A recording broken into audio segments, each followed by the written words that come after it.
Merci, Monsieur Derville. Oui, donc cet article procède à plusieurs modifications qui aboutissent à un élargissement dangereux de la définition d'offre raisonnable d'emploi.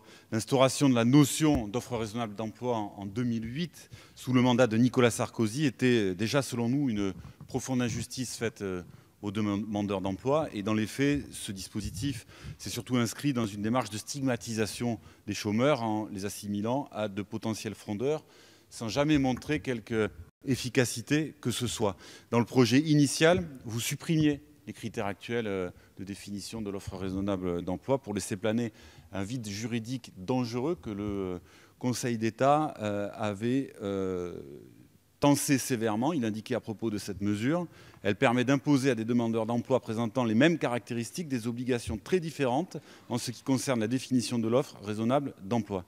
Mais malgré des ajustements que vous avez produits depuis, le compte n'y est absolument pas. Nous ne sommes ni favorables à l'offre raisonnable d'emploi version Nicolas Sarkozy, ni favorables à la nouvelle rédaction qui laisse craindre encore plus de dérives en termes d'arbitraire à l'encontre des chômeurs. Nous avions tenté de déposer un amendement visant à supprimer toute référence dans notre corpus juridique à la notion d'offre raisonnable d'emploi, mais il a été déclaré irrecevable au titre de l'article 40, ce qui ne laisse pas de nous interroger. Il y a eu un deuxième amendement que nous avions déposé en commission sur la création d'un droit à l'erreur pour les chômeurs, qui lui aussi avait été déclaré irrecevable au titre de l'article 40. Ce qui n'est pas sans poser de questions, parce que cela signifie qu'en fabriquant le budget, finalement, on prévoit que des chômeurs, des chômeuses vont faire des erreurs et on s'en satisfait.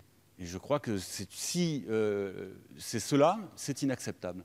Voilà. Donc je conteste le classement au titre de l'article 40 de ces amendements que nous avions proposés.